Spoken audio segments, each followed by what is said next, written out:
Regarding खबर तो आपने सुन ली होगी कि बिहार में फिर एक सेना के ऑन ड्यूटी सेवारत जेसीओ साहब सुबेदार साहब के साथ उनकी पत्नी, उनकी बच्ची, उनकी सिस्टर और परिवार के अन्य लोगों को पुलिस ने मारा। हालांकि इसके बाद एक्शन करते हुए आर्मी कमांडर सेंट्रल कमांड के जेओसी साहब ने फोन किया डीजीपी को और एसएचओ सस्पेंड। क्या एक अकेला एसएचओ इतने लोगों को मार सकता है? बल्कि ये सारी की सारी घटना डीएसपी के सामने हुई, उस डीएसपी को क्यों नहीं पेला गया? अन्य पुलिस वाले क्यों बचाए जा रहे हैं? पहली बात। दूसरी चीज कहता हूं कि बहुत से लोग कहते हैं कि रविंद्र फौजी का चैनल बंद करा दिया। रविंद्र फौजी अपने चैनल से सस्पेंड तो मैं ही करा देता था, लेकिन फिर भी मेरे को बोलते थे कि चैनल इसलिए बंद हो गया कि आपने बड़े बड़े आर्मी अधिकारियों को हड़काया, गालियां देते रहे, फलाना ढिकड़ा। तो आज मुझे इस बात की खुशी है, कोई दिक्कत नहीं, मेरा तो चैनल बंद हो गया, लेकिन मेरी गालियों का असर इन पर हुआ और आज ये कम से कम तुरंत डीजीपी से बात कर रहे हैं और जेसीओ साहब को रातों रात छुड़ा रहे हैं। वरना तो यही क्या पटियाला में कर्नल साहब मारे गए तो वहां आर्मी कमांडर नहीं थे, वहां जेओसी साहब नहीं थे। 8 दिन तक उनकी वाइफ घूमती रही, पुलिस वाले सस्पेंड तक नहीं हुए, एफआईआर तक नहीं लिखी गई। कम से कम हमारी गाड़ियों का ये तो असर हुआ। और फिर कहता हूं कि बोलते हैं ना मामा से तो काना मामा भी ठीक है। कार्रवाई अभी भी जो करनी चाहिए वो नहीं की। ऐसा ही केस कुछ दिन पहले झारखंड में भी हुआ है, लेकिन वहां के डिप्टी जेओसी साहब, ब्रिगेडियर साहब खुद अपनी गाड़ी और 3 अन्य गाड़ियां लेकर मैंने वीडियो डाला, वह देखा होगा अपने चैनल, वो झारखंड का ही था, जिसमें वो ब्रिगेडियर साहब जाते हैं वहां, थाने में भी मौका मुआवना करते हैं, उसके बाद में प्रॉपर चैनल ऊपर तक मिलते हैं। खुद का जाने का जो असर होता है वो टेलीफोन पर नहीं होता। और ये लातों के भूत बोलते हैं ना, कुत्ते को जब तक लठ नहीं पड़ता है, जब तक वो सुधरते नहीं, तो इनको सुधारने के लिए सेना को ठोस एक्शन लेना होगा। आज इसी विषय में वीडियो है। जिनको लगता है मैंने ये दूसरा चैनल, तीसरा चैनल बना लिया है, जुड़ो, और नहीं तो कब किसी मोड़ पर आपकी बारी होगी, इंतजार करो। वीडियो देखिए और शेयर। जय हिंद, जय भारत, वंदे मातरम। मैं रविंद्र फौजी। साथियों, खबर तो आपके पास पहुंच ही गई होगी। यह देश का दुर्भाग्य है या सेना के जवानों का दुर्भाग्य है, या देश के ऊपर आने वाले किसी खतरे का संकेत है? क्योंकि ये आए दिन कहीं ना कहीं हमारी ही पुलिस के द्वारा हमारे सेना के जवान, जैसियों और अधिकारियों के साथ लगातार मारपीट की घटनाएं बढ़ती जा रही हैं। और अब जो घटना घटी है वो बिहार के नालंदा तेलीहारा थाना के पुलिस एसएचओ और उनकी टीम ने छुट्टी आए सेना के एक सुबेदार साहब, उनकी पत्नी, उनकी बहन और परिवार के 2-3 लोगों को रात को दीवार कूदकर उनके घर में घुसते हैं और उठाकर 1 किलोमीटर दूर ले जाकर उनके साथ मारपीट करते हैं। उसके बाद उनको ले जाकर थाने में बंद कर देते हैं। कहीं कोई किसी को रिपोर्ट नहीं, कुछ नहीं बताया। ये तो साहब का लक समझो कि किसी तरह उनकी सूचना किसी बंदे ने उनकी यूनिट में दी और उनके सीओ साहब ने थोड़ा सा, मैं नहीं कहूंगा ज्यादा, लेकिन थोड़ा सा एक्शन किया और ये खबर पहुंचाई हमारी जो सेंट्रल कमांड के पास। सेंट्रल कमांड के जेओसी साहब, धन्यवाद देता हूं उनको। जय हिंद। आर्मी कमांडर साहब, आपने एक्शन तो किया। इन्होंने तुरंत वहां डीजी बिहार के जो डीजीपी हैं उनसे बात की और सुबेदार साहब को रिहा करने के आदेश जारी हुए। सुबेदार साहब रिहा हो गए। दूसरी तरफ वो एसएचओ भी सस्पेंड हो गया। लेकिन ये कहानी पूरी क्या थी और क्या ये सेना का इतना सा एक्शन इन घटनाओं को रोक पाएगा? आज इस बात की हम चर्चा करेंगे। एक कर्नल भारद्वाज साहब हैं जिन्होंने ट्विटर पर लिखा है कि ये सेना का दुर्भाग्य है कि सेना अपने जवानों की और उनके परिवारों की सुरक्षा नहीं कर पा रही है। और इस तरह की घटनाओं के बाद लगातार जो सैनिक मार खा रहे हैं जवान, जेसीओ, यहाँ तक कि कर्नल साहब तक मार खा चुके हैं। इनका सम्मान जो गिर रहा है, क्या सम्मान गिरी हुई सेना जिसका खुद का सम्मान ही नहीं समझ रहा, क्या वो दुश्मन से मुकाबला कर पाएगी? ये कर्नल भारद्वाज साहब ने कहा है। इससे पहले ब्रिगेडियर साहब हरबंस साहब ने भी, जब पंजाब में कर्नल साहब की पिटाई हुई, उस समय भी ये बातें कही थी। और बहुत सारे इस समय अधिकारी, जवान और जेसीओ बार बार इन घटनाओं पर अपनी प्रतिक्रिया दे रहे हैं। हालांकि अब इसमें खबर को बहुत बड़ा चढ़ाकर लिख दिया कि जिस सेना ने सख्त आदेश दिया, सेना वहां पहुंची, अपने जेसीओ साहब को छुटा लिया, ये कार्रवाई पर्याप्त नहीं है। हालांकि सस्पेंड करने के बाद एक आईजी लेवल के अधिकारी को जांच सौंप दी गई और जांच में बता दिया गया कि जी न्याय करेंगे। लेकिन जब तक ठोस कार्रवाई नहीं होगी ये घटना नहीं रुकेंगी।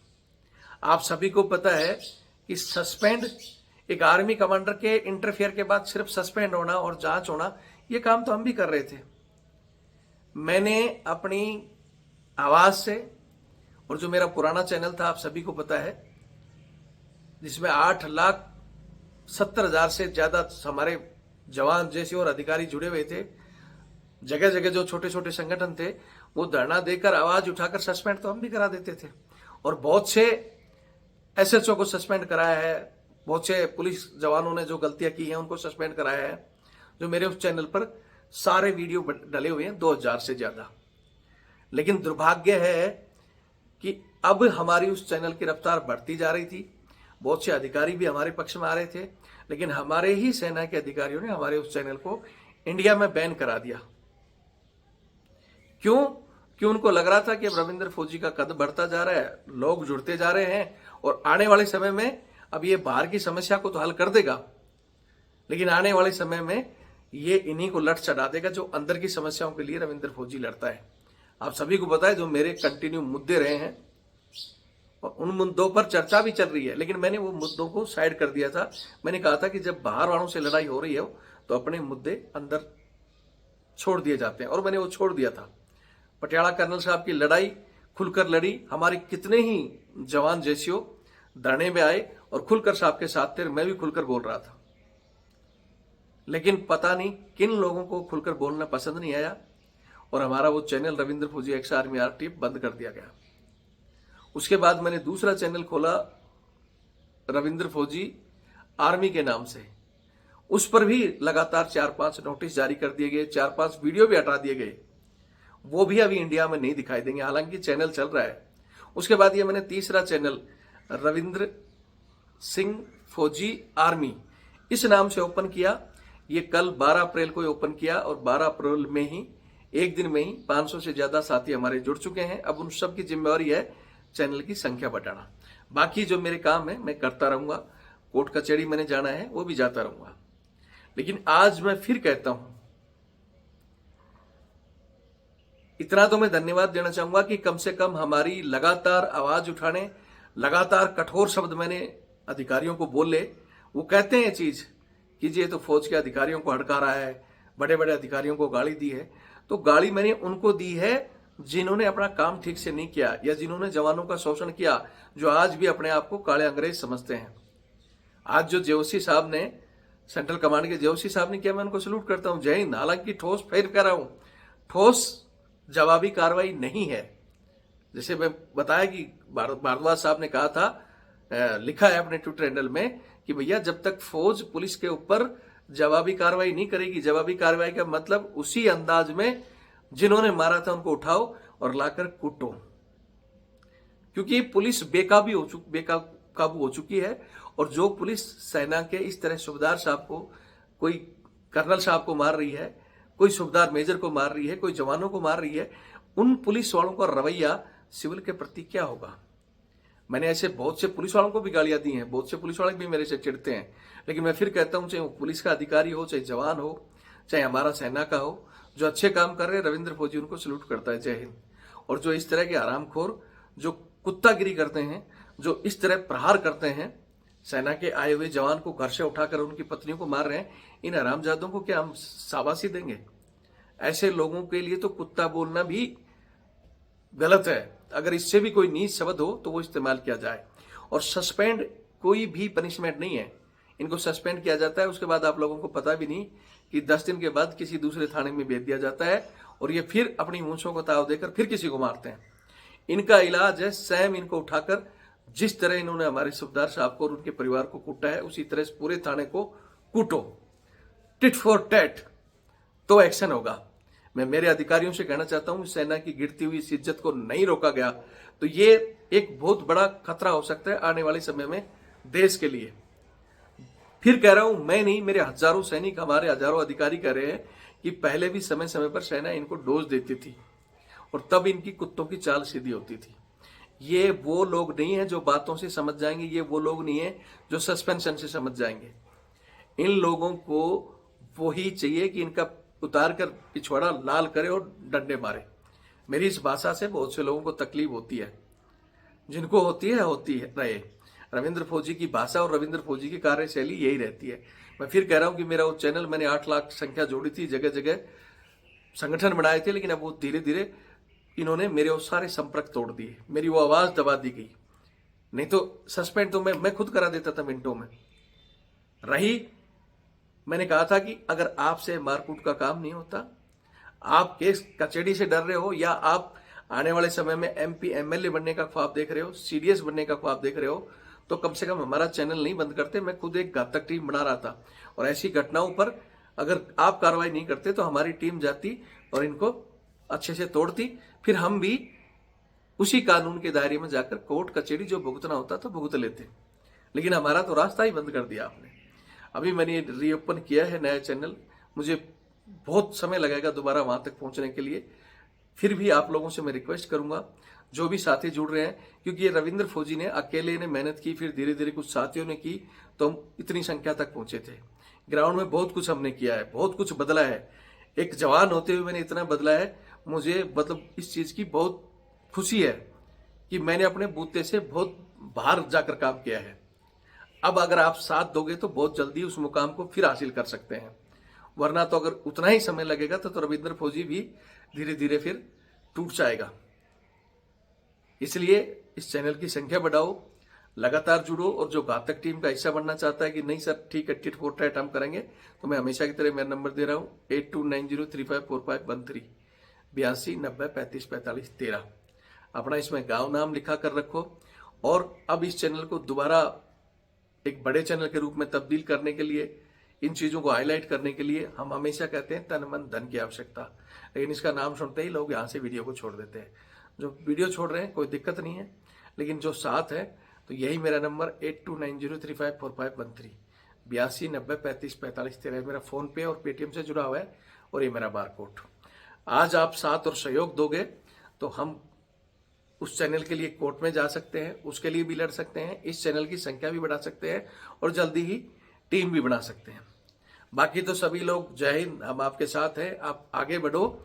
लेकिन रविंद्र फौजी तो आगे बढ़ रहा है और बढ़ेगा, लेकिन जब पीछे देखता है तो पीछे सब टाटा बाय बाय, सर हम तो जा रहे हैं MSP की रैली में, OROP की रैली में।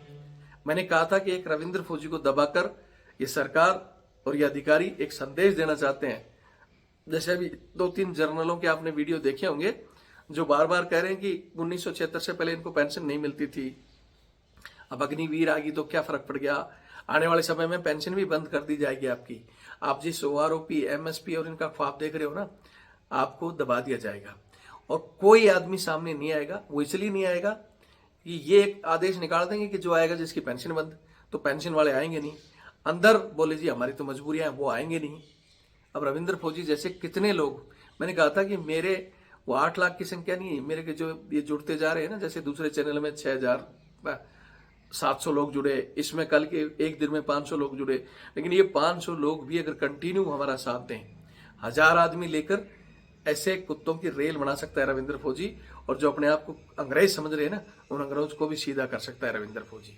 लेकिन वो कंटिन्यू हर साइड से हमारी मदद करें तो, लेकिन वो सब जयकारा देने वाले हैं, तो जयकारे से तो काम चलता नहीं, जयकारे से तो फिर मेरे हिसाब से ही काम करना पड़ेगा। आप इन चीजों से सहमत हैं? मैं फिर कह रहा हूं कि हर आदमी ठीक है तन मन धन से मदद नहीं कर सकता, तो वीडियो शेयर करें, चैनल से जुड़े, कुछ तो कार्रवाई करो। ग्राउंड में जैसे हमने छोटी छोटी मैंने बहुत सी टीमें बनाई थी, कुछ मेरे पास हैं, संपर्क भी हैं, अभी भी कुछ टीमें हैं, लेकिन उन टीमों के अलावा भी जब तक मामला हाईलाइट नहीं होता है तब तक ग्राउंड में कुछ नहीं कर सकते बगैर ताकत के। वकील समूह में रहते हैं, झुंड में रहते हैं, हर उनकी एक कम्युनिटी है, तुरंत ऐसा जवाब देती है, फिर उसके बाद बहुत करती है, पुलिस FIR करेंगे, फलाना करेंगे, वो करके कोर्ट में ही जाते हैं और फिर कोर्ट में इनकी पैंट खींच देता है वकील। क्यों? उनकी पावर है। और हमारी एक्स सर्विसमैन तो छोड़ो, हमारे तो सेवारत पिट रहे हैं, और जिनके पास पावर है, जहां पुलिस की समय सीमा खत्म होती है वहां से सेना की पावर शुरू होती है, लेकिन उस पावर का इस्तेमाल नहीं कर रहे। हाँ जी, फोन कर दिया, पहले तो फोन भी नहीं करते थे, देखते भी नहीं थे, सिपाही है, जवान है, जेसीओ है तो बोलते थे तेरी गलती है, पढ़ा रहे, कोई दिक्कत नहीं है, पूछते नहीं थे। अब कम से कम इनको हमारी बातें बुरी तो लगी, लेकिन कम से कम इतना तो एक्शन कर रहे हैं कि उसको छुड़वा रहे हैं, उसके लिए भी आपका धन्यवाद। मैं फिर कह रहा हूं कि कम से कम जो इतना भी कर रहे हैं उनका भी धन्यवाद, लेकिन जो बिल्कुल भी नहीं कर रहे, जो एक कर्नल साहब के पिटाई होने के बाद में भी 4 तक जगह नहीं, वो भी तो JOC साहब हैं, वहां भी तो आर्मी कमांडर बैठा है, कॉन्फ्रेंस करते हैं जाकर, लेकिन एक्शन नहीं लेते। तो कम से कम वही बात है कि ना मामा से तो काना मामा भी अच्छा है, कुछ तो किया, साहब को कम से कम बाहर तो निकाला। वीडियो फिर लंबा हो जाएगा, पहले तो मैं इनको कहानी बता देता हूँ, कंटिन्यू मैं तो मेरी लड़ाई जारी रखूंगा। आज के युग में ये कलम की ताकत और ग्राउंड की ताकत हमें दोनों दिखानी पड़ेगी, लेकिन उसके लिए आपको भी हर सब तरह टाइम निकालकर इसकी संख्या बढ़ाओ, टाइम निकालकर वीडियो भी शेयर करो और तन मन धन से मदद करो। अकेला आदमी तो अकेला ही काम करेगा, जुड़ जाओगे तो रफ्तार से काम करेंगे। ठीक है, आपको इनकी मैं कहानी बता देता हूं कि घटना क्या हुई थी। सूबेदार साहब, जिनका नाम सूबेदार अजीत साहब है, वो छुट्टी आए हुए थे। इनके भाई के ऊपर, इन्हीं के गांव के कोई सरपंच हैं, मिंटू जी या क्या नाम है उनका, उनके द्वारा एक केस डाला हुआ है। केस क्या है मुझे अभी उसकी भी कोई जानकारी नहीं है, और उस केस के सिलसिले में इनका भाई फरार है। ठीक है, किसी का भी भाई, बेटा, पिता, कोई भी अपराधी हो सकता है। अपराधी की कोई भी रिलेशन नहीं होता, जब वो अपराधी बन गया तो बन गया। उस अपराध की सजा उसके परिवार को नहीं दिया जाता, ये भी कानून कहता है। कानून ये भी कहता है किसी भी सर्विंग सोल्जर को आप गिरफ्तार करने से पहले इन्फॉर्म करोगे नजदीकी यूनिट को, उसकी यूनिट को, और स्टेशन हेडक्वार्टर को हैंड ओवर करोगे, आप उसको उठाकर बंद नहीं कर सकते। पुलिस ने ये कानून भी तोड़ा, दूसरा कानून भी तोड़ा। किसके लिए? कि जी इनके भाई के, ये गए थे पुलिस वाले पहले शाम को, कुछ बंदे तो गए, साहब ने बोला भी देख लो यहां नहीं है। वो अंदर जाकर जब इधर उधर करने लगे तो उन्होंने कहा कि भैया महिलाएं हैं, आप लेडीज पुलिस लाओ और इस तरह की बदतमीजी ना करो। तो इनकी छोटी मोटी बात होती है, पुलिस चली जाती है, और भी गांव समाज के लोग आ जाते हैं और पुलिस वहां से चली जाती है। रात को ये SHO DSP को बताते हैं और 2-4 गाड़ी लेकर रात को चुपचाप आते हैं और इनके घर में कूदते हैं, और कूदकर इनके परिवार को, लोगों को जबरदस्ती उठा लेते हैं। जबकि इन्होंने कहा कि भाई वो बंदा नहीं है, इन्होंने बताया कि ये सेना के सूबेदार है, जो पुलिस को अच्छी तरह बताया। फिर भी साहब को, उनकी पत्नी को और परिवार को उठाते हैं और 1 किलोमीटर दूर ले जाकर DSP के सामने मारपीट की जाती है, और फिर उठाकर उनको थाने बंद किया जाता है। साहब का क्या कसूर था, पुलिस जवाब दे। और वहां के DIG साहब से भी कहना चाहता हूँ, मुख्यमंत्री जी को भी कहना चाहता हूँ, जो शायद भावी मुख्यमंत्री नहीं होंगे, शायद ये उनका लास्ट रिटर्न होगा, खुद ही पलटू राम है, सब जानते हैं। तो फिर तो पुलिस क्या काम करेगी जब पता है खुद का मुखिया ही ऐसा हो। तो उन्हीं के जिले, गृह जिले की बात है,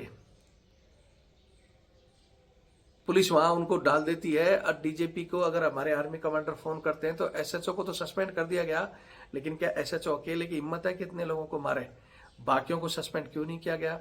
वो DSP जिसके सामने मारा गया उसके ऊपर क्यों नहीं कार्रवाई हुई?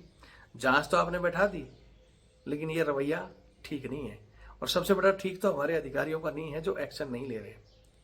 ठीक है, इससे अच्छा तो अभी कुछ दिन पहले ही जो झारखंड में हुआ था, वहां एक डिप्टी JOC साहब, ब्रिगेडियर साहब, जो खुद गाड़ी अपनी लेकर CMP की और एक और गाड़ी लेकर, जो मैंने वीडियो भी डाला था, आपने देखा होगा, वो झारखंड का ही मामला था, और वो खुद थाने में भी जाते हैं, वहाँ की घटना का मुआयना करते हैं, फिर उसके बाद में वहाँ के एसपी, आईजी, डीजी तक मिलते हैं और अच्छे से उनकी जांच भी होती है और 12 के 12 पुलिस वाले सस्पेंड होते हैं और सस्पेंड होने के बाद में अभी उन पर कार्रवाई भी बिठाई जा रही है। वहाँ मामला एक जवान का था, लेकिन उनका डिप्टी जेओसी जो ब्रिगेडियर साहब थे, उनका जमीर जिंदा था, इसलिए वो खुद गए और कार्रवाई कराई। मैं फिर कह रहा हूं कि पहले से कुछ बेहतर हुआ है, निकलने लगे हैं, कम से कम तुरंत सस्पेंड किया जा रहा है, लेकिन अभी भी एक्शन जो होना चाहिए था नहीं हुआ है। प्लीज इस सेना की गिरती हुई इज्जत को बचाएं। आपको सही लगता है तो वीडियो को शेयर करें। सोए रहोगे तो मैंने कह दिया था कि बदल बदल कर नंबर, पहले जवान, फिर जेसीओ, फिर सूबेदार मेजर, कैप्टन, मेजर और फिर कर्नल, फिर रिटायर्ड ब्रिगेडियर। अब फिर सर्किल घूम रहा है, जवान, जेसीओ, फिर सबका नंबर आएगा। इस नंबर को नहीं रोका गया तो सेवारत जवानों का मनोबल, इनकी यूनिट का मनोबल जो गिरेगा, और मनोबल गिरने के बाद में सेना कैसी जंग लड़ेगी वो तो भविष्य ही बताएगा। बाकी वीडियो देखें और शेयर करें। जय हिंद, जय भारत, वंदे मातरम।